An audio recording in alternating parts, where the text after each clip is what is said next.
حضور ارشاد فرماتے من نفس عن مومن کربۃ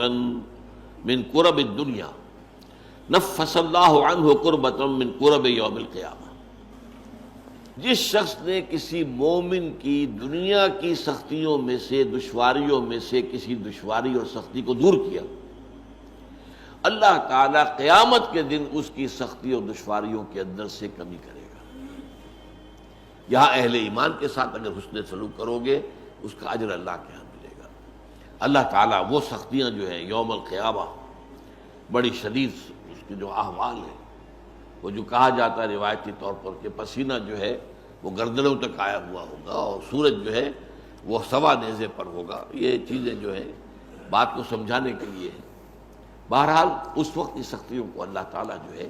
آسان کر دے گا اپنے اس بندے کے لیے جو مسلمان بھائی کی، جس نے کسی سختی کو اور کسی تنگی کو اور کسی مشکل کو رفع کیا ہو۔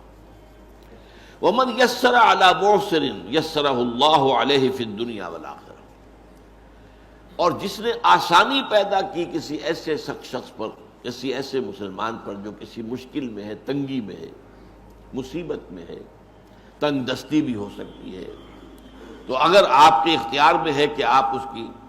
اس جو ہے تکلیف کے اندر آپ کمی کر سکیں اور اس کے لیے آسانی کا راستہ پیدا کر دیں، یا مثلاً آپ نے کسی کو قرض دیا تھا اور قرض کی ادائیگی کا وقت آ گیا، اس نے کہا تھا 2 سال کے بعد میں دے دوں گا واپس، اب اس کی پوزیشن نہیں ہے، وہ کسی ایسی حالت کے اندر ہے کہ ادا نہیں کر سکتا، تو اب آپ آسانی کریں، یہ نہ ہو کہ اس کے سر پر سوار ہو جائے، بلکہ یہ کہ آسانی کر دیں۔ قرآن مجید میں تو جہاں سود کی حرمت کا حکم آیا وہاں یہ بھی آیا ہے وَإِن تَعْفُوا خَيْرٌ لَكُمْ، دیکھو اگر ایک تو یہ کہ تمہارا مقروض جو ہے اگر نہیں دے سکتا تو اس کے لیے مہلت بڑھا دو، کوئی حرج نہیں، اور اگر معافی کر دو تو یہ سب سے بہتر ہے۔ آخر تمہارا مسلمان بھائی ہے، اس نے تم سے قرض لیا تھا، اور قرض ظاہر بات ہے آدمی دیتا ہے اپنی اضافی جو دولت ہے، جو بھی اس کے پاس بچت ہے اسی میں سے دے گا، اور وہ جو ہے اس کے بارے میں تو یہاں تک فرمایا سورہ بقرہ میں کہ یسألونک ماذا ينفقون قل العفو، اے نبی یہ آپ سے پوچھتے ہیں کتنا خرچ کریں ہم اللہ کی راہ میں، انفقوا انفقوا انفقوا انفقوا، تکرار تو بہت ہو، کتنا؟ فرمایا جو بھی تمہاری ضرورت سے زائدہ دے دو، لیکن یہ روحانی تقاضا ہے، یہ قانونی تقاضا نہیں ہے۔ قانونی تقاضا بعض لوگوں نے اس کو قانونی بنا دیا اور اس رائے پر پہنچ گیا، ان میں حضرت ابو ذر غفاری رضی اللہ تعالیٰ عنہ جیسے جلیل القدر صحابی بھی تھے، کہ کوئی سونا چاندی اپنے پاس رکھنا مطلقاً حرام ہے، نہیں،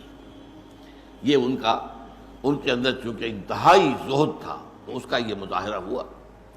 لیکن یہ ہے کہ یہ ہے آپ نے جو کوئی دولت آپ کے پاس تھی آپ نے اس میں زکوٰۃ ادا کر دی، باقی آپ کا ہے، آپ اپنے پاس رکھ سکتے ہیں،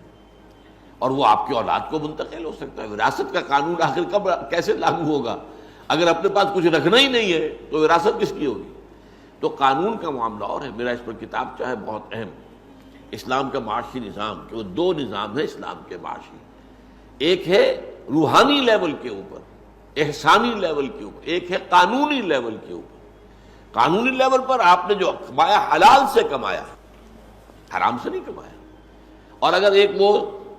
آگے بڑھ گیا نصاب سے تو زکوٰۃ دے دی، اب قانونی طور پر باقی تمہارا ہے۔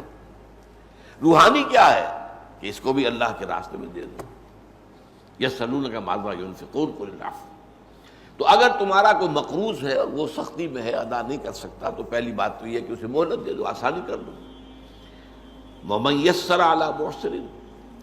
اور اگر اس سے بھی آگے جیسا کہ میں نے بتایا سورہ بقرہ میں آیا ہے، اگر معافی کر دو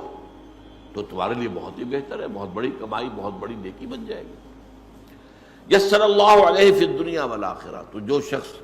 اپنے کسی مومن بھائی کی کسی تنگی کو، سختی کو نرمی میں بدلے گا تو اللہ تعالیٰ دنیا اور آخرت میں اس کے لیے آسانیاں پیدا کر دے گا۔